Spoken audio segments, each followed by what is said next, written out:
Hi everyone, I am Jithan Pinakil, English faculty ആണ്. ഏവർക്കും AZBL academy YouTube ചാനലിലേക്ക് സ്വാഗതം. നമ്മൾ നേരത്തെ ഈ ഡിഗ്രി ലെവൽ ഓഫ് എക്സാമിനേഷൻ്റെ ഡിഗ്രി ലെവൽ ഓഫ് എക്സാമിനേഷൻ എടുത്ത് പറയുന്നെങ്കിൽ പോലും ബാക്കി +2 ലെവലാണെങ്കിലും 10th ലെവലാണെങ്കിലും ഒക്കെ ഇംഗ്ലീഷ് ഗ്രാമറുമായിട്ട് ബന്ധപ്പെട്ട് വലിയ വ്യത്യാസങ്ങളൊന്നും ഇല്ലെന്ന് നിങ്ങൾക്കറിയാം. അത് മുൻകാല പരീക്ഷകളിലുള്ള ചോദ്യങ്ങളുടെ ഡിസ്കഷൻ ഇസ് വെരി ഇമ്പോർട്ടൻറ്റ്. അപ്പോൾ നമ്മൾ ഈ പറഞ്ഞിരിക്കുന്ന നിങ്ങൾ ഈ യൂട്യൂബ് ചാനലിൻ്റെ പ്ലേലിസ്റ്റിൽ എൻ്റെ ഫസ്റ്റ് പാർട്ടിൻ്റെ ക്ലാസ് കിടപ്പുണ്ട്. ഏകദേശം 2-3 ക്വസ്റ്റ്യൻസ് ആണ് നമ്മൾ ഡിസ്കസ് ചെയ്തിരിക്കുന്നത്. അതായത് ഓരോ ടോപ്പിക് റിലേറ്റ് ചെയ്തിട്ടുള്ളതാണ്. ആ ടോപ്പിക് റിലേറ്റ് ചെയ്തിട്ടുള്ളതാണ്, അത് വളരെ ഇമ്പോർട്ടൻ്റ് ആണ്. അപ്പം നമ്മൾ ഇന്നത്തെ ക്ലാസ്സിൽ നമ്മൾ ഡിസ്കസ് ചെയ്യാൻ പോകുന്നത് ഈ പറയുന്ന മറ്റ് കുറച്ച് ടോപ്പിക്സുകളുടെ പ്രീവിയസ് ക്വസ്റ്റ്യൻസിൻ്റെ ഒരു എക്സ്പ്ലനേഷനാണ്. ഇതൊരിക്കലും ഒരു ടോപ്പിക് ബേസ്ഡ് ക്ലാസ് അല്ല, മുൻകാല പരീക്ഷകളുടെ ഓരോ ടോപ്പിക്കായിട്ട് ബന്ധപ്പെട്ട ആ ക്വസ്റ്റ്യൻ്റെ ഡിസ്കഷനാണ്. അപ്പം നിങ്ങൾ ആ ഒരു ആറ്റിറ്റ്യൂഡിൽ വേണം നിങ്ങൾ ഇതിനെ കാണാൻ. ഓക്കെ, സോ നമ്മൾ 2 ക്വസ്റ്റ്യൻസ് നമ്മൾ ഡിസ്കസ് ചെയ്യുന്നത് 2 ടോപ്പിക്കായിട്ട് ബന്ധപ്പെട്ട്. I think tense and tag, ടെൻസുമായിട്ട് ബന്ധപ്പെട്ട ക്വസ്റ്റ്യൻ ടാഗുമായിട്ട് ബന്ധപ്പെട്ട 2 ചോദ്യങ്ങളായിരുന്നു. അടുത്ത നമ്മൾ ചോദ്യത്തിലേക്ക് പോവാണ്. ഏതാണ്? ആക്റ്റീവ് ആൻഡ് പാസീവ് എന്നുള്ള ടോപ്പിക്കായിട്ട് ബന്ധപ്പെട്ട ചോദ്യം. ശ്രദ്ധിക്കുക, ഇംഗ്ലീഷിൽ വാക്യങ്ങളെ നമുക്ക് 2 രീതിയിൽ എക്സ്പ്രസ് ചെയ്യാം. She writes a letter.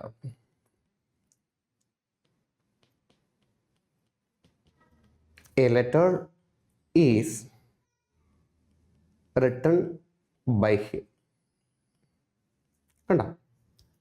ഇവിടെ ഹി റൈറ്റ്സ് ലെറ്റർ എന്ന് പറഞ്ഞാലും a letter is written by him എന്ന് പറഞ്ഞാലും നോക്കിക്കേ, 2 വാക്കുകളുടെയും മീനിങ് സെയിം ആണ്. That means he writes letter എന്ന് പറയുമ്പോൾ ഇവിടെ റിയൽ സബ്ജക്റ്റിനാണ് പ്രാധാന്യം. റൈറ്റ്സ് എന്നുള്ള വേർബാണ്, ലെറ്റർ എന്നുള്ള ഓബ്ജക്റ്റാണ്. SVO പാറ്റേണിൽ വന്നിരിക്കുന്ന ഒരു വാക്യം. ഇംഗ്ലീഷിൽ ഏറ്റവും കൂടുതൽ വാക്യങ്ങൾ നമ്മൾ എന്താ പറയുന്നത്? സബ്ജക്റ്റിലൂടെ ആരംഭിക്കുന്നുണ്ടാവും. Followed by verb and followed by object അല്ലേ? SVO എന്ന് പറയുമ്പോൾ സബ്ജക്റ്റ് വേർബ് ഓബ്ജക്റ്റ് എന്നുള്ളൊരു സ്ട്രക്ചറാണ്, ഒരു പാറ്റേൺ ആണ് ഉണ്ടാവും. അങ്ങനെ ഒരു SVO പാറ്റേണിൽ ഒരു വാക്യം ആരംഭിക്കുകയാണെന്നുണ്ടെങ്കിൽ അതിൻ്റെ വോയിസ് എപ്പോഴും എന്തായിരിക്കും? ആക്റ്റീവ് ആയിരിക്കും. ദാറ്റ് മീൻസ് റിയൽ സബ്ജക്റ്റിന് പ്രാധാന്യം വരുന്ന വാക്യങ്ങളുടെ വോയിസ് എപ്പോഴും എന്തായിട്ടാണ് വന്നിരിക്കുന്നത്? ആക്റ്റീവ് വോയിസിലാണ് വന്നിരിക്കുന്നത്.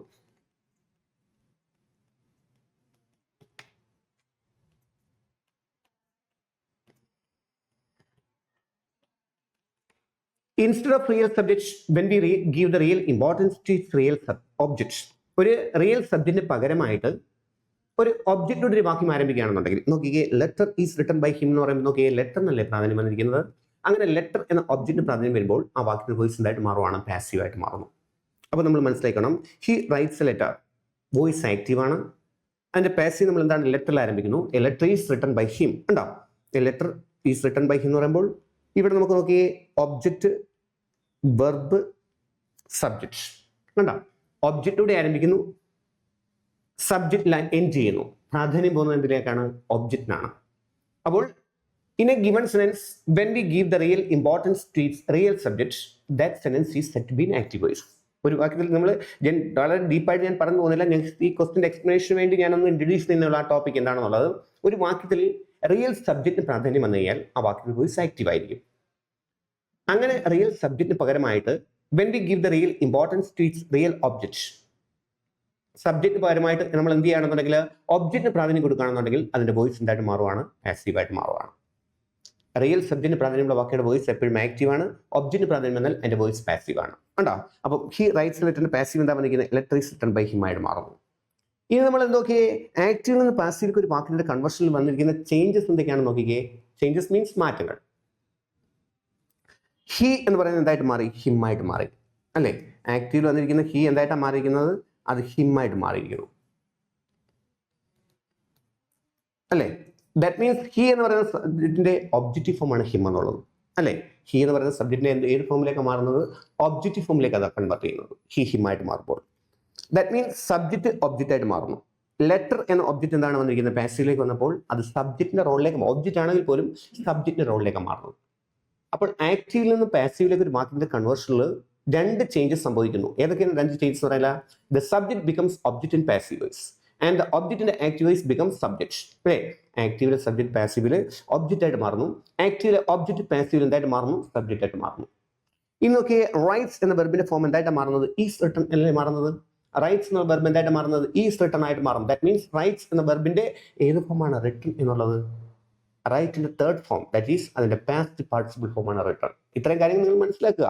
ഞാൻ ഈ പറയുന്ന ടോപ്പിക്കിന്റെ പാർട്ടായിട്ട് വരുന്ന സാധനമാണ് എങ്കിൽ പോലും ഇതൊന്ന് മനസ്സിലാക്കിയാൽ മതി. എന്താണ് ആക്റ്റീവ് ആൻഡ് പാസീവ് ഉള്ളത് അറിയാവുന്നതായിരിക്കാം, എങ്കിലും അറിയാൻ വയ്യാത്തവരുണ്ടെങ്കിൽ അത് മനസ്സിലാക്കി പോവാം. അപ്പോൾ 3 പ്രധാനപ്പെട്ട മാറ്റങ്ങൾ: ആക്റ്റീവ് സബ്ജക്ട് പാസീവ് ഒബ്ജക്റ്റ് ആയിട്ട് മാറുന്നു, ആക്റ്റീവ് ഒബ്ജക്റ്റ് പാസീവ് സബ്ജക്റ്റ് ആയിട്ട് മാറുന്നു അല്ലേ. അപ്പോൾ ഹി റൈറ്റ്സ് ലെറ്റർ എന്നുള്ള വാക്യം നമുക്ക് എന്താണ് പാസീവിലേക്ക് കൺവേർട്ട് ചെയ്യുമ്പോൾ letter is written by him എന്ന് മാറും. ഇനി നോക്കി, റൈറ്റ്സ് എന്ന വെർബ് എന്തായിട്ട് മാറിയിരിക്കുന്നത്? ഈസ് റിട്ടൺ ആയിട്ട് മാറിയിരിക്കുന്നു. അവിടെ ഈസ് റിട്ടൺ വരാനുള്ള റീസൺ എന്താണെന്ന് വെച്ച് കഴിഞ്ഞാൽ ആക്റ്റീവിൽ നിന്നും പാസീവിലേക്ക് ഒരു വാക്യത്തിന്റെ കൺവേർഷനിൽ വെർബിന്റെ ടെൻസ് ഫോം ആണ് പാസീവിൽ. അത് ഈസ് ആണോ, വാസ് ആണോ, ഹാസ് ആണോ, ഹാഡ് ആണോ, ഈ പറയുന്നത് വിൽ ആണോ, ഷാൾ ആണോ നിർണ്ണയിക്കുന്നത്. ദാറ്റ് മീൻസ് ഇവിടെ ഹി റൈറ്റ്സ് ലെറ്റർ എന്നുള്ള വാക്യത്തിൽ റൈറ്റ്സ് മെയിൻ വെർബ് അല്ലേ? ആ റൈറ്റ്സ് എന്നുള്ള വെർബ് B1 ഫോം അല്ലേ? അതൊരു സിമ്പിൾ പ്രസന്റ് ടെൻസ് അല്ലേ? സിമ്പിൾ പ്രസന്റ് വരുന്ന ഒരു വാക്യത്തിന് പാസീവിന് ഒരു ഫോർമാറ്റ് ഉണ്ട്. എന്താണത്? ഈസ്, ആം, ആർ പ്ലസ് വീട്ടിലേക്കാണ് വരുന്നത് അല്ലേ. നമ്മൾ ഇതിന്റെ ഈ SB അക്കാഡമിയുടെ ആപ്ലിക്കേഷനിൽ ഈ ആപ്പിൽ ഈ പറഞ്ഞിരിക്കുന്ന ടോപ്പിക്കൽ 1 by 1 ആയിട്ട് ടോപ്പിക്കൽ നിങ്ങൾ ഡീറ്റെയിൽ ആയിട്ട് നൽകിയിട്ടുണ്ട് അല്ലേ. ഇപ്പം ഇതൊരു എന്താണ് പറയുന്നത്, ക്വസ്റ്റ്യൻ എക്സ്പ്ലനേഷൻ ആയതുകൊണ്ട് എനിക്ക് ഈ ചോദ്യത്തിൽ മാത്രം നിന്നുകൊണ്ട് അത് എക്സ്പ്ലെയിൻ ചെയ്ത് പോകാൻ പറ്റൂ. കാരണം നമ്മൾ PYQ അല്ലേ, ആ പ്രീവിയസ് ഇയർ ക്വസ്റ്റ്യൻസിന്റെ എക്സ്പ്ലനേഷൻ ആണ്. അപ്പോൾ ഈ ഒരു സെഷനിൽ നമുക്ക് ആ ചോദ്യത്തിൽ മാത്രം നിന്നുകൊണ്ട് എനിക്കത് അത് എക്സ്പ്ലെയിൻ ചെയ്യാൻ പറ്റൂ. അതുകൊണ്ട് ഞാൻ ടോപ്പിക്ക് ഡീപ്പായിട്ട് എനിക്കത് എക്സ്പ്രസ് ചെയ്ത് പോകാൻ പറ്റൂല, അറിയാമല്ലോ നിങ്ങൾക്ക്. അപ്പോൾ അങ്ങനെയാണെന്നുണ്ടെങ്കിൽ റൈറ്റ്സ് എന്നുള്ള വെർബിന്റെ പാസീവ് ഫോം എന്തിലേക്ക് മാറുകയാണ്? ഈസോ, ആമോ, ആറിലേക്ക് മാറുന്നു. ഇനി ഇത് ഈസാണോ, ആമാണോ, ആറോ നിർണ്ണയിക്കുന്നത് എങ്ങനെയാണ്? ഈസാണോ, ആമാണോ, ആറോ നിർണ്ണയിക്കുന്നത് എന്താണ് വന്നിരിക്കുന്നത്? പാസീവിൽ വരുന്ന ഒബ്ജക്റ്റിന്റെ നമ്പറാണ്. എ ലെറ്റർ സിംഗുലർ അല്ലേ, അപ്പോൾ നമുക്ക് ലെറ്റർ ഈസ്റ്റിലേക്ക് മാറുന്നത്. ഇതാണ് ഈ ആക്റ്റീവ് ആൻഡ് പാസീവ്സിന്റെ കൺവേർഷൻ റൂൾ. എന്താണെന്ന് ചോദിച്ചു കഴിഞ്ഞാൽ ടെൻസ് ബേസ്ഡ് ആയിട്ടാണ് പോകുന്നത്. അങ്ങനെ വെച്ച് നോക്കുമ്പോൾ ചേഞ്ച് ദ വോയിസ് കാറ്റഗറിയിൽ ഒരു വാക്യം വരുവാണെങ്കിൽ ഫസ്റ്റ് ഓഫ് ഓൾ നിങ്ങൾ ശ്രദ്ധിക്കേണ്ട എന്താണ്? ചേഞ്ച് ഓഫ് കാറ്റഗറിയിൽ, ചേഞ്ചസ് ഓഫ് കാറ്റഗറിയിൽ ആ ഒരു വാക്യം വരുമ്പോൾ നിങ്ങൾ ആദ്യം മനസ്സിലാക്കേണ്ടത് എന്താണെന്ന് വെച്ച് കഴിഞ്ഞാൽ ഈ വാക്യം എന്തായിട്ടാണ് വരുന്നത്? ഈ വാക്യം എന്തായിട്ടാണ് വരുന്നത്? വോയിസ് ആക്റ്റീവ് ആണോ പാസീവ് ആണോ നോക്കുന്നു അല്ലേ. നോക്കുക, അപ്പോൾ സബ്ജക്റ്റ് പ്ലസ് B1 ഫോമിൽ ഒരു വാക്യം വരികയാണെന്നുണ്ടെങ്കിൽ അതിന്റെ വോയിസ് എപ്പോഴും എന്തായിരിക്കും? ആക്റ്റീവ് ആയിരിക്കും. അങ്ങനെ സബ്ജക്റ്റ് പ്ലസ് B1 ഫോമിൽ വരുന്ന വാക്യത്തിന്റെ ടെൻസ് ഡിവിഷൻ ഏതാണ്? സിമ്പിൾ പ്രസന്റ് അല്ലേ. ഉണ്ടോ? സിമ്പിൾ പ്രസന്റ് പാസീവ് ഫോം നമുക്ക് എങ്ങനെ വരേണ്ടത്? Object plus is, am, are plus B3 form. കണ്ടോ? അവിടെ ഈ ആം, ആർ പ്ലസ് B3 വരണം. അപ്പോൾ നമ്മൾ ശ്രദ്ധിക്കേണ്ടത് പീപ്പിൾ അഡ്മയർ ദ ബ്രേവ് എന്നുള്ള വാക്യത്തെ നമ്മൾ പാസീവിൽ കൺവേർട്ട് ചെയ്യപ്പെടുമ്പോൾ നമുക്ക് നോക്കേണ്ടത് ഈസ്, ആം, ആർ പ്ലസ് എന്നുള്ള ഓപ്ഷനെ വരത്തുള്ളൂ. ഇവിടെ നമുക്ക് 2 ഓപ്ഷൻസ് എലിമിനേറ്റ് ചെയ്യാം. The Brave has been admired, the Brave had been admired. നമ്മൾ ഇംഗ്ലീഷ് ഗ്രാമറുമായിട്ട് ബന്ധപ്പെട്ട് ഒരു ആൻസർ നമ്മൾ എലിമിനേറ്റ് ചെയ്യുന്നു അല്ലേ. സോറി, ആൻസർ അല്ല, ഓപ്ഷൻ എലിമിനേറ്റ് ചെയ്യുന്നു അല്ലേ. ആൻസർ ആയിട്ട് വരാൻ സാധ്യതയില്ലാത്ത ഓപ്ഷൻസ് നമ്മൾ എലിമിനേറ്റ് ചെയ്യാറുണ്ട്. എന്തുകൊണ്ടാണ് നമ്മൾ എലിമിനേറ്റ് ചെയ്യുന്നത് ചെയ്യാൻ? ഈ വാക്യത്തിൽ എന്തായിട്ടാണ് പറഞ്ഞിരിക്കുന്നത്? ഹാസ് ബീൻ, ഹാഡ് ബീൻ, ഈ 2 ഓപ്ഷൻസ് വേണ്ട എന്ന് പറയുമ്പോൾ ഇംഗ്ലീഷ് ഗ്രാമറിനെ സംബന്ധിച്ച് നമ്മളൊരു ആൻസർ വരുന്ന പോലെ തന്നെ തുല്യ പ്രാധാന്യമുള്ളതാണ്. എന്തുകൊണ്ട് അതിന്റെ ആൻസർ വന്നില്ല എന്നുള്ളത് ഉണ്ടാ. ഇപ്പൊ നമ്മൾ മാത്തമാറ്റിക്സ് അല്ലെങ്കിൽ GK പോലുള്ള മറ്റു വിഷയങ്ങളിലൊക്കെ നമുക്ക് ആൻസർ ഏതെങ്കിലും ഒരു എന്താണ് ചോദ്യത്തിന് ആൻസർ ആയിട്ട് വരുന്ന ഒറ്റ ഓപ്ഷൻ മാത്രമേ ഉണ്ടാവുള്ളൂ. അതെന്തുകൊണ്ട് അത് വന്നു എന്ന് ചോദിച്ചാൽ അതിന്റെ ആൻസർ അത് തന്നെയാണ്. മറ്റ് ഓപ്ഷൻസ് വന്നില്ല എന്ന് പറയുന്നത് നമുക്ക് റീസൺ ഇല്ല. ഇപ്പൊ നമ്മൾ ഇന്ത്യയിലെ ഫസ്റ്റ് പ്രൈം മിനിസ്റ്റർ ആരാണെന്ന് ചോദിച്ചു കഴിഞ്ഞാൽ ജവഹർലാൽ നെഹ്റു. എന്തുകൊണ്ട് നരേന്ദ്രമോദി വന്നില്ല എന്നൊരു ക്വസ്റ്റ്യൻ നമുക്ക് ചോദിക്കാൻ പറ്റുമോ? നോ. നരേന്ദ്രമോദി വരില്ല. നരേന്ദ്രമോദി ഇപ്പോഴത്തെ പ്രൈം മിനിസ്റ്റർ ആണ്. Bus prime minister Jawaharlal Nehru ആണ്. മാത്തമാറ്റിക്സിൽ നമുക്കൊരു ആൻസർ വരുമ്പോൾ ആൻസർ വന്നത് എന്താണെന്ന് വെച്ചാൽ അതാണ് അതിന്റെ ആൻസർ ഇല്ലേ. അത് സോൾവ് ചെയ്ത് വരുമ്പോൾ കിട്ടുന്ന ആൻസർ അതാണ്. ബാക്കിയുള്ള ഓപ്ഷൻസ് ആൻസറിലേക്ക് വരാൻ പറ്റില്ല. അതിന് നമുക്ക് ആ റീസൺ എക്സ്പ്ലെയിൻ ചെയ്യാൻ പറ്റില്ല. ബട്ട് ഇംഗ്ലീഷിനെ സംബന്ധിച്ച് നോക്കുമ്പോൾ ഒരു ഗ്രാമാറ്റിക്കലി നമ്മളൊരു ഏതെങ്കിലും ഒരു കോണ്ടെക്സ്റ്റിന് ആൻസർ വരാത്ത എന്താണെന്ന് ചോദിച്ചാൽ ചിലപ്പോൾ നമുക്ക് റീസൺ പറയാൻ പറ്റും. ഞാൻ ചോദിക്കുന്നത് പീപ്പിൾ അഡ്മയർ ദ ബ്രേവ് എന്ന് പറഞ്ഞാൽ 2 ഡിഫറെന്റ് ആയിട്ടുള്ള ഓപ്ഷനാണ്. The Brave has been admired and the Brave had been admired. എന്തുകൊണ്ട് ഈ ഒരു വാക്യത്തിൽ, അതായത് പീപ്പിൾ അഡ്മയർ ദ ബ്രേവ് എന്നുള്ള വാക്യത്തിന്റെ 2 ഡിഫറെന്റ് ആയിട്ടുള്ള ഓപ്ഷൻസ് ഏതൊക്കെയാ? Brave has been admired, the Brave had been admired അല്ലേ. അവിടെ Brave has been admired, Brave had been admired വന്നില്ല എന്ന് ചോദിച്ചു കഴിഞ്ഞാൽ നമുക്ക് പറയാം, എക്സ്പ്ലെയിൻ ചെയ്യാം. ഏതാണ്? ഏതെങ്കിലും ഒരു സെന്റൻസിന്റെ passive structure has been plus B3 ആണെങ്കിൽ അല്ലേ, അത് പ്രസന്റ് പെർഫെക്റ്റ് ടെൻസിന്റെ പാസീവ് സ്ട്രക്ചർ ആയിരിക്കും. ഓക്കെ അല്ലേ? ഏതെങ്കിലും ഒരു വാക്യം ഹാഡ് ബീൻ കയറി വരുന്ന വാക്യമാണെങ്കിൽ അത് പാസ്റ്റ് പെർഫെക്റ്റ് ടെൻസിന്റെ പാസീവ് ആയിരിക്കും. For example, I have written a letter. I have written a letter എന്ന് പറയുമ്പോൾ അതിന്റെ പാസീവ് നമ്മൾ പറയുന്നത് എങ്ങനെയാണ്? Letter has been written by me ആണ്. That means I have written a letter എന്നുള്ള വാക്യം ഏത് ടെൻസ് ആണ്? പ്രസന്റ് പെർഫെക്റ്റ് ആണ്. പ്രസന്റ് പെർഫെക്റ്റിന്റെ പാസീവ് നമുക്ക് എങ്ങനെ പറയാം? Letter has been written by me പറയാം. And I had written a letter, അതിന്റെ ബെസ്റ്റ് എങ്ങനെ പറയുന്നത്, ലെറ്റർ ഹാഡ് ബീൻ റിട്ടൺ. ശ്രദ്ധിക്കണേ, letter had been written by me ആണ്. അപ്പോൾ ഇത്രയേ ഉള്ളൂ ഹാസ് ബീൻ ഹാവ് ബീൻ വരുന്ന വാക്യങ്ങൾ അല്ലേ. ഹാസ് ബീൻ ഹാവ് ബീൻ എന്നുള്ള സ്ട്രക്ചർ എപ്പോഴും എന്തായിരിക്കും, പാസീവ് സ്ട്രക്ചർ ആയിരിക്കും. പ്ലസ് അതോടൊപ്പം തന്നെ അതിന് എന്താണ്, വോയിസ് എപ്പോഴും പാസീവ് ആണ്. അത് ഏത് ടെൻസിന്റെ പാർട്ടാണെന്ന് ചോദിച്ചു കഴിഞ്ഞാൽ അത് പ്രസന്റ് പെർഫെക്റ്റ് ടെൻസിന്റെ പാർട്ടാണ്. ഇനി ഹാഡ് ബീൻ കയറി വരുന്ന വാക്യങ്ങൾ പാസ്റ്റ് പെർഫെക്റ്റ് പാസീവ് ആണ്. ഹാഡ് പ്ലസ് ടി 3 ആക്റ്റീവും had been plus T 3 passive. അപ്പൊ നമ്മൾ ഈ രണ്ട് ഓപ്ഷൻസ് എലിമിനേറ്റ് ചെയ്ത് എന്താണെന്നുള്ളതിന്റെ എക്സ്പ്ലനേഷൻ ആണ് ഈ പറഞ്ഞത്. ഉണ്ടോ, അതും ഒരു ഗ്രാമാറ്റിക്കൽ ഒരു നോളജ് ആണ്. എന്തുകൊണ്ട് അത് വന്നില്ല എന്ന് ചോദിച്ചു കഴിഞ്ഞാൽ ഇനി നോക്കിക്കേ, given options brave is admired and brave are admired ആണ്. അവിടെ brave is admired or brave are admired, ഈ രണ്ട് ഓപ്ഷനിലേക്കാണ് നമ്മുടെ ആൻസർ പോകേണ്ടത്.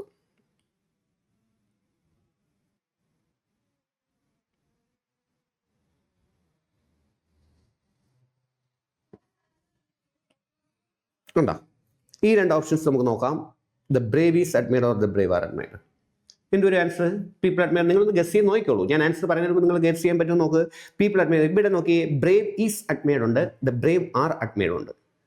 ബൈ പീപ്പിൾ നമ്മൾ പറയുന്നില്ല, കാരണം ബൈ പീപ്പിൾ അണ്ടർസ്റ്റുഡ് ആണ്. അത് എടുത്ത് പറയണം. കാരണം ചില സബ്ജക്റ്റുകൾ നമ്മൾ എന്താണ് പാസീവ് ഉപയോഗിക്കേണ്ട ആവശ്യമില്ല. ബൈ ഏജന്റോട് കൂടി നമ്മൾ ബൈ പ്ലസ് സബ്ജക്റ്റ് ആയിട്ട് മെൻഷൻ ചെയ്യേണ്ട ആവശ്യമില്ല. അതിന് നമ്മൾ അണ്ടർസ്റ്റുഡ് സബ്ജക്റ്റ് എന്ന് പറയുന്നുണ്ടാവും. ഏതൊക്കെയാണ് അണ്ടർസ്റ്റുഡ് സബ്ജക്റ്റ് ആയിട്ട് വരുന്നത്? പീപ്പിൾ, പോലീസ് അല്ലേ. പിന്നെ വരാം എന്താണ്, someone, somebody, next no one, nobody അല്ലേ, എവ്രി വൺ, എവ്രിബഡി. പിന്നെന്താ വന്നിരിക്കുന്നത്, എനിവൺ, എനിബഡി അല്ലേ, എനിവൺ, എനിബഡി. ക്ലിയർ അല്ലേ?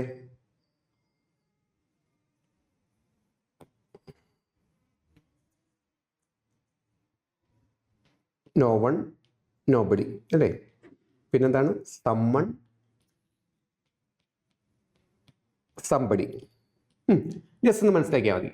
ഇപ്പൊ ഇത്തരത്തിലുള്ള സബ്ജക്റ്റുകളുടെ ആരംഭിക്കുന്ന വാക്കുകൾ വരുവാണെങ്കിൽ, ആക്ച്വലി വരികയാണെന്നുണ്ടെങ്കിൽ നമ്മൾ എന്ത് ചെയ്യാറില്ല സാധാരണ? ഏതാണ് ഇത്? ആദ്യത്തെ പീപ്പിൾ ആണേ.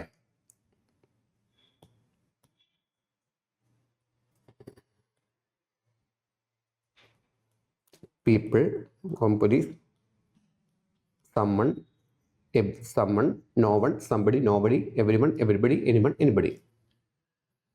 അപ്പൊ ഇതെല്ലാം നമ്മൾ എന്ത് ചെയ്തില്ല, പാസിൽ നമ്മൾ ഉപയോഗിക്കത്തില്ല. By someone, by no one, by nobody, by somebody നമ്മൾ ഉപയോഗിക്കാണ്ട. അത് അതിന്റെ ആവശ്യമില്ല. ഉദാഹരണത്തിന് എന്താണ് പറയുന്നത്, people speak English all over the world. നമ്മൾ എങ്ങനെ പറയുന്നത്, English is spoken by people വേണ്ട, all over the world. The police have arrested thief അല്ലേ, തീഫ് ഹാസ് ബീൻ അറസ്റ്റഡ് എന്ന് പറഞ്ഞു മതി. someone has helped me, I have been helped എന്ന് പറഞ്ഞു അതെ അല്ലേ. no one has invited them, they have not been എന്താണ് invited. ബൈ നോ വണ്ണും ബൈ നോബഡി എന്നും ബൈ സമ്മണ്ണും ബൈ സംബഡി എന്നും നിങ്ങൾ യൂസ് ചെയ്യാറില്ല. അപ്പൊ നമ്മൾ മനസ്സിലാക്കുന്നതാണ് people admire the brave, the brave is admire, the brave are admired അല്ലേ. അവിടെ നമ്മൾ നോക്കേണ്ടത് ഒരിക്കലും നമ്മൾ എന്താണ് ദ ബ്രേവ് എന്നുള്ള എന്തായിട്ടാണ് പറഞ്ഞിരിക്കുന്നത്, പ്ലൂറൽ കോൺസെപ്റ്റിലാണ് ഉപയോഗിക്കുന്നത്. ബ്രേവ് ഈസ് അഡ്മയർഡ് എന്ന് പറയരുത്. So the answer goes to ഏതാണ്, ദ സെക്കൻഡ് ഓപ്ഷൻ. ഏതാണ് സെക്കൻഡ് ഓപ്ഷൻ വന്നിരിക്കുന്നത്, ദ ബ്രേവ് ആർ അഡ്മയർഡ്. കണ്ടോ, ഇത് നമ്മൾ ശ്രദ്ധിക്കുന്നത്, നമ്മൾ എക്സാമിനേഷന്റെ മീനിങ് മനസ്സിലാക്കാതെ പോയി കഴിഞ്ഞാൽ ചിലപ്പോൾ ബ്രേവ് ഈസ് അഡ്മയർഡ് എന്ന് പറഞ്ഞ് പോകും. ഒരിക്കലും പോകരുത്. കാരണം എന്താണ്, ചില അഡ്ജക്റ്റീവ്സുകൾ ഏതൊക്കെയാണ്, Brave, rich, poor, young, old. ഉണ്ടോ, ഇങ്ങനെയുള്ള ചില അഡ്ജക്റ്റീവ്സുകൾ ഡെഫിനിറ്റ് ആർട്ടിക്കിൾ ആയിട്ടുള്ള ദ കണക്ട് ചെയ്ത് കഴിഞ്ഞാൽ, ഇതെല്ലാം അഡ്ജക്റ്റീവ്സുകളാണ്. ഈ അഡ്ജക്റ്റീവ്സുകൾ എന്താണ്, ഡെഫിനിറ്റ് ആർട്ടിക്കിൾ ആയിട്ടുള്ള ദ കണക്ട് ചെയ്ത് കഴിഞ്ഞാൽ അത് പ്ലൂറൽ ഫോമിലേക്ക് അത് കൺവേർട്ട് ചെയ്യും. കാരണം ആ വിഭാഗത്തിൽ പെടുന്ന ആൾക്കാരെ ആയിരിക്കും കാണിക്കുന്നത്. ബ്രേവ് നോർമലി ഹീസ് ബ്രേവ് എന്ന് പറയുമ്പോൾ അവിടെ ബ്രേവ് എന്ന് പറയുന്നത് എന്താണ്, അഡ്ജക്റ്റീവ് ആണ്. നേരെ മറിച്ച് എന്താണ്, ദ ബ്രേവ് എന്ന് പറയുകയാണെന്നുണ്ടെങ്കിൽ എന്താണ് വന്നിരിക്കുന്നത്, പ്ലൂറൽ ആണ്, അത് നൗൺ ഫോം ആണ്. ബ്രേവ് ആയിട്ടുള്ള ആൾക്കാർ. ദ റിച്ച് എന്താണ്, റിച്ച് ആയിട്ടുള്ള ആൾക്കാർ. ദ പുവർ, ആരാണ് ദ പുവർ എന്ന് പറഞ്ഞാൽ, ദെൻ പാവങ്ങൾ അല്ലെ, പാവപ്പെട്ട ആൾക്കാർ. And the young, the young എന്ന് പറയുമ്പോൾ എന്താ വന്നിരിക്കുന്നത്, ചെറുപ്പക്കാരായിട്ടുള്ള ആൾക്കാർ.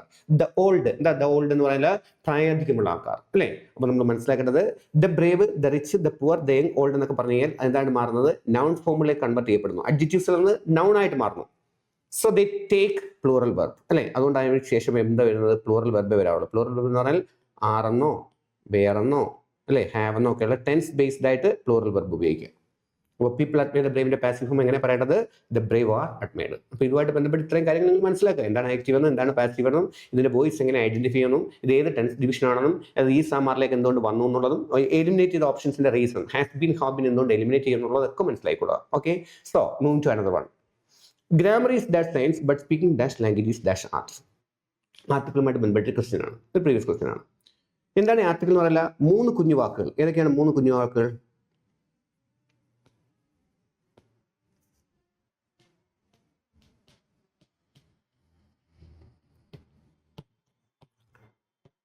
A and the ഉണ്ടോ? എയിം എന്ന് നമ്മൾ അറിയപ്പെടുന്ന പേരെന്താണ്? ഇൻഡെഫിനിറ്റ് ആർട്ടിക്കിൾ എന്നും ദ അറിയപ്പെടുന്ന പേരെന്താണ്? ഡെഫിനിറ്റ് ആർട്ടിക്കിൾ എന്ന പേരിലാണ് അറിയപ്പെടുന്നത് അല്ലേ? ആർട്ടിക്കിൾ എയിം ആൻഡ് നമ്മൾ ഏത് പേരിൽ അറിയപ്പെടുന്നുണ്ടാവും? ഇൻഡെഫിനിറ്റ് ആർട്ടിക്കിൾ എന്നും ദ അറിയപ്പെടുന്ന പേരെന്താണ്? ഡെഫിനിറ്റ് ആർട്ടിക്കിൾ എന്നുള്ള പേരിലാണ് അറിയപ്പെടുന്നത് അല്ലേ? അപ്പോൾ അങ്ങനെയാണെങ്കിൽ ഒരു എക്സാമ്പിൾ നോക്കിക്കേ. Grammar is dash science but speaking dash language is dash art. ആർട്ടിക്കിളുമായിട്ട് ബന്ധപ്പെട്ട ചോദ്യമാണെങ്കിൽ പോലും നമ്മൾ ചുമ്മാ ഗസ് ചെയ്തൊന്നും ആൻസറിലേക്ക് എത്താൻ പറ്റൂല. ഗസ് ചെയ്ത് ആൻസറിലേക്ക് എത്താൻ പറ്റൂല എന്ന് പറഞ്ഞാൽ എന്താ പറഞ്ഞിരിക്കുന്നത്? ചുമ്മാ ഒരു ഓപ്ഷൻ എടുത്തിട്ടൊന്നും പറ്റൂല. ഇതിവിടെ വന്നിരിക്കുന്ന ഓപ്ഷൻ നോക്കിക്കേ. First option A and, second option the A and, third option A the and, fourth option the and. ഇങ്ങനെയുള്ള ഡിഫറെന്റ് ആയിട്ടുള്ള ഓപ്ഷൻസ് വരുമ്പോൾ ഇവിടെ എല്ലാം നോക്കിയേ ഫൈനൽ വൺ, അതായത് മൂന്നാമത്തെ പാർട്ടിൽ ഫിൽ ചെയ്യേണ്ട ഓപ്ഷൻസ് എല്ലാം സെയിം ആണ്, ആൻഡ് തന്നെയാണ്. അതുകൊണ്ട് നമുക്ക് ആ മൂന്നാമത്തെ പാർട്ട് ഐഡന്റിഫൈ ചെയ്യേണ്ട ആവശ്യമില്ല. എല്ലാം ആൻഡ് തന്നെയല്ലേ? ആൻഡ് അല്ലാതെ വേറൊരു ഓപ്ഷൻ വന്നായിരുന്നെങ്കിൽ നമുക്ക് നോക്കാമായിരുന്നു അല്ലേ? ഇപ്പോൾ ഓരോ ഓപ്ഷൻ കണക്ട് ചെയ്ത് വായിക്കുമ്പോൾ നമുക്ക് എങ്ങനെ റീഡ് ചെയ്യുമ്പോൾ നമുക്ക് എങ്ങനെ പറയാൻ പറ്റുന്നുണ്ടാവും? Grammar is a science but speaking a language is an art. Second ഓപ്ഷനിലേക്ക് വരുമ്പോൾ grammar is the science but speaking a language is an art. Third option connect ചെയ്യുമ്പോൾ grammar is the science but speaking the language is an art. Fourth ഓപ്ഷനിലേക്ക് വരുമ്പോൾ grammar is the science but speaking the language is an art. ഇവിടെ നമുക്കറിയാം എന്താണ് പറയുന്നത്? Grammar എന്ന് പറയുന്നത് എന്താണ്? ഒരു ശാസ്ത്രമാകുന്നു അല്ലേ? ഏതൊരു ഭാഷ സംസാരിക്കുന്ന ഒരു കലയാകുന്നു. ഈ ഒരു സെൻസിലേക്കാണ് പോകുന്നത് അല്ലേ? ഇവിടെ നമുക്ക് ഫസ്റ്റ് ഓപ്ഷൻ നോക്കിയേ. Grammar is a science but speaking a language is an art. Third ഓപ്ഷനിലേക്ക് വരുമ്പോൾ, സെക്കൻഡ് ഓപ്ഷനിലേക്ക് വരുമ്പോൾ grammar is the science but speaking a language is an art. Third option grammar is a science but speaking the language is an art. Fourth option grammar is the science but speaking the language is an art. Guess ചെയ്യാൻ പറ്റുമോ ഏതാണ് answer എന്നുള്ളത്? പറ്റുമോ? Grammar is dash science but speaking dash language is dash art എന്നുള്ളത് നമുക്ക് നോക്കിയേ. ഈ മൂന്നാമത്തെ ഓപ്ഷൻ കണ്ടോ? മൂന്നാമത്തെ ഓപ്ഷൻ നമുക്കൊന്ന് പ്രിഫർ ചെയ്യാനുള്ള സാധ്യതയുണ്ട്. കാരണം എന്ന് വെച്ചാൽ എന്താണ്? Grammar is the science but speaking the language is an പറയുമ്പോൾ ഒരു ഫ്ലോ കിട്ടുന്നുണ്ടാവും. പക്ഷെ നമുക്ക് എന്താണ് ഇവിടെ നോക്കിയേ, ഒരിക്കലും നമുക്ക് ഇവിടെ ദ എന്നുള്ളൊരു ആർട്ടിക്കിൾ, ഡെഫിനറ്റ് ആർട്ടിക്കിൾ ഇവിടെ പ്ലേസ് ചെയ്യാൻ പറ്റില്ല. കാരണം ഇങ്ങനൊരു ചോദ്യം പ്രീവിയസ് എഴുതി വെച്ചിട്ടുള്ള ഒരുപാട് സ്റ്റുഡൻസ് ഈ മൂന്നാമത്തെ ഓപ്ഷൻ എഴുതിയായിട്ട് എൻ്റെ ശ്രദ്ധയിൽപ്പെട്ടിട്ടുണ്ട്. അതുകൊണ്ടാണ് ഞാൻ ഈ പറയുന്നത് grammar is dash science but speaking the language എന്ന് പറയാൻ പറ്റുന്ന കാരണം എന്ന് വെച്ച് കഴിഞ്ഞാൽ നമ്മൾ ലാംഗ്വേജ് എന്ന വാക്കിന് മുന്നിൽ ഡെഫിനറ്റ് ആർട്ടിക്കിൾ ആയിട്ടുള്ള ദ യൂസ് ചെയ്യണമെങ്കിൽ ഒരു കണ്ടീഷൻ ഉണ്ട്. എന്താണെന്ന് വെച്ച് കഴിഞ്ഞാൽ ആ ലാംഗ്വേജ് എന്ന വേർഡിന് മുന്നിൽ ഏതെങ്കിലും ഒരു ലാംഗ്വേജിന്റെ പേര് പരാമർശിച്ചാൽ മാത്രമേ അവിടെ നമുക്ക് ഡെഫിനറ്റ് ആർട്ടിക്കിൾ ദ ഉപയോഗിക്കാൻ പറ്റൂ. മനസ്സിലായോ? ലാംഗ്വേജ് എന്ന വേർഡിന് മുന്നിൽ ഏതെങ്കിലും ഒരു പെർട്ടിക്കുലർ ലാംഗ്വേജിന്റെ പേര്, അത് ഇംഗ്ലീഷ് ആയിക്കോട്ടെ, മലയാളം ആയിക്കോട്ടെ, തമിഴ് ആയിക്കോട്ടെ, തെലുങ്ക് ആയിക്കോട്ടെ, ഏതായിക്കോട്ടെ, ഏതെങ്കിലും ഒരു ലാംഗ്വേജിന്റെ പേര് മെൻഷൻ ചെയ്ത് വന്നാൽ മാത്രമേ എന്ത് ചെയ്യാൻ പറ്റൂ? അവിടെ എന്താണ്? ഡെഫിനറ്റ് ആർട്ടിക്കിൾ ഉപയോഗിക്കാൻ പറ്റൂ. അല്ലാത്ത പക്ഷം അവിടെ എന്താ വരേണ്ടത്? ഇൻഡെഫിനിറ്റ് ആർട്ടിക്കിൾ ആയിട്ടുള്ള എ ആണ് യൂസ് ചെയ്യേണ്ടത്. ക്ലിയർ? ഇപ്പോൾ for example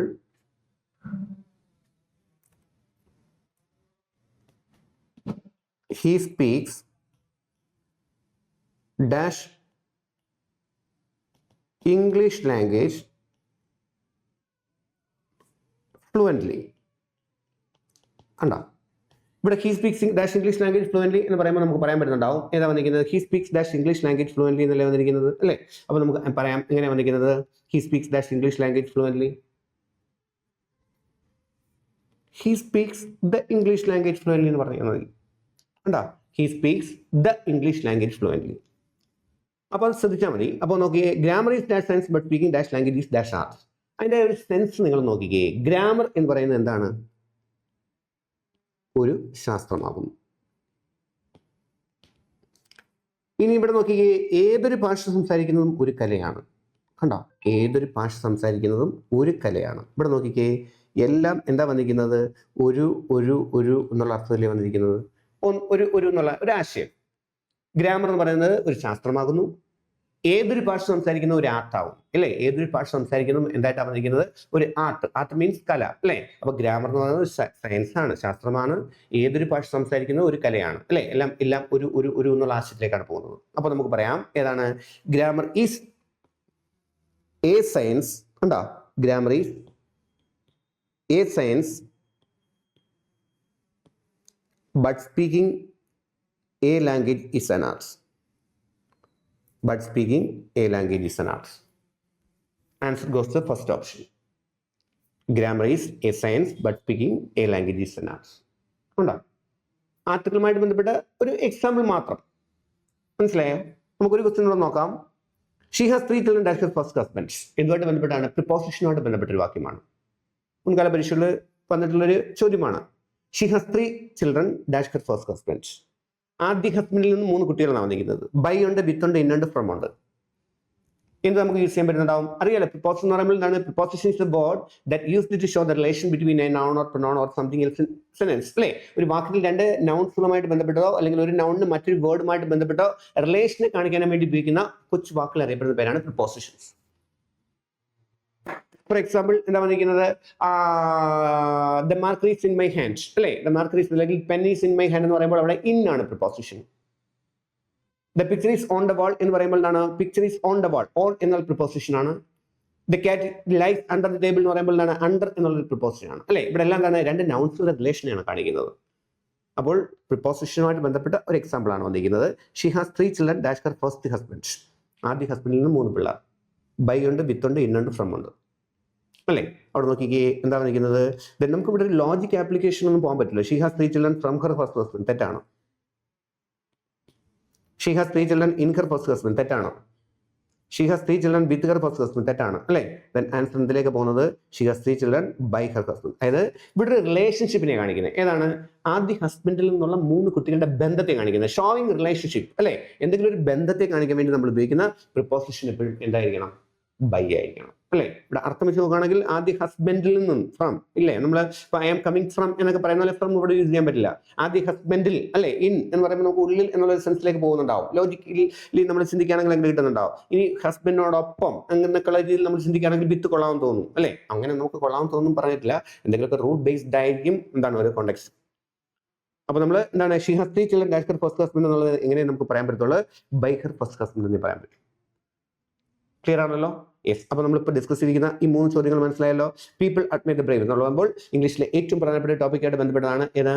active and passive voice. നമുക്ക് അങ്ങനെ പറയാം, people speak English or people admire the brave എന്നുള്ളതിന്റെ passive form the brave are admired അല്ലേ? ആർ വരാനുള്ള റീസൺ അറിയാമല്ലോ. ബ്രേവിനോടൊപ്പം നമുക്ക് ദ ബ്രേവ് എന്നുള്ളത് എപ്പോഴും പ്ലൂറൽ സെൻസ് ആയതുകൊണ്ട് ഏതാണ്? ധീരന്മാരായിട്ടുള്ള ആൾക്കാരെയാണ് കാണിക്കുന്നത് അല്ലേ? അവിടെ ധീരന്മാരായിട്ടുള്ള ആൾക്കാർ എന്ന് പറയുമ്പോൾ അവിടെ എന്താണ്? ദ ബ്രേവിനെ പറയുള്ളൂ. ദ റിച്ച് അല്ലേ? പണക്കാരാണ്. ദ ഓൾഡ് എന്താണ്? പ്രായാധിക്യമുള്ള ആൾക്കാരാണ് അല്ലേ? ദ ബ്ലൈൻഡ് എന്ന് പറയുമ്പോൾ എന്താണ്? അത് കാഴ്ചയില്ലാത്ത ആൾക്കാരാണ്. ദ എന്താണ്? യങ് എന്ന് പറയുമ്പോൾ എന്താണ്? ചെറുപ്പക്കാർ ഉണ്ടാവും. അപ്പൊ അവിടെ എല്ലാം ശ്രദ്ധിക്കേണ്ടത് എന്താണ്? ഇതെല്ലാം പ്ലൂറൽ സെൻസിലായതുകൊണ്ട് അതിന്റെ ടെൻസ് ബേസിൽ അതിനെ നമ്മൾ എന്ത് ചെയ്യണം? അതിന്റെ പ്ലൂറൽ ഓക്സിലറി കണക്ട് ചെയ്തേ പറയാവുള്ളൂ. സെക്കൻഡ് വൺ ആർട്ടിക്കിളുമായിട്ട് ബന്ധപ്പെട്ട ചോദ്യം. Grammar is that science but speaking that language is art. Answer പോകുന്നത് grammar is a science but speaking a language is an art എന്നുള്ള ആൻസറിലേക്കാണ് പോകുന്നത് അല്ലേ? ആർട്ടിക്കിളും എന്താണ്? നമ്മൾ ഇംഗ്ലീഷിൽ ഏത് എക്സാമിനേഷനിലും അതായത് ഏത് ലെവൽ ഓഫ് എക്സാമിനേഷൻ ആണെങ്കിലും, ഇപ്പം 10th ആണെങ്കിലും +2 ആണെങ്കിലും ഡിഗ്രി ലെവൽ ആണെങ്കിലും ഒക്കെ എന്താണ് വന്നിരിക്കുന്നത്? ഈ പറഞ്ഞിരിക്കുന്ന ആർട്ടിക്കിളുമായിട്ട് ബന്ധപ്പെട്ട ചോദ്യം നമുക്ക് എക്സ്പെക്ട് ചെയ്യാം അല്ലേ? നെക്സ്റ്റ് പ്രിപ്പോസിഷൻസ് അല്ലേ? പ്രിപ്പോസിഷൻ എന്ന് പറയുമ്പോൾ നമുക്കറിയാം ഏതാണ്? She has 3 children dash her first husband അല്ലേ? അവിടെ നോക്കുക, ഒരു ഷോവിങ് റിലേഷൻഷിപ്പിനെയാണ് കാണിക്കുന്നത്. അവിടെ നമുക്ക് എന്താണ്? ബൈ എന്ന പ്രിപ്പോസിഷൻ കണക്ട് ചെയ്യണം ആൻസറിലേക്ക് എത്താൻ. She has 3 children by her first husband. Clear ആണല്ലോ? യെസ്. അപ്പൊ നമ്മൾ ഈ പറഞ്ഞ പോലെ PYQന്റെ ഈ explanation degree level of questions ആയിക്കോട്ടെ, +2 ലെവൽ ആയിക്കോട്ടെ, PYQ അല്ലെ, പ്രീവിയസ് ഇയർ ക്വസ്റ്റൻസിന്റെ എക്സ്പ്ലനേഷൻ നമ്മൾ ഈ ചാനലിലൂടെ നമ്മൾ കണ്ടിന്യൂ ചെയ്യുന്നുണ്ടാവും. സോ എന്താ പറയുക? Keep watching and till then bye. Okay.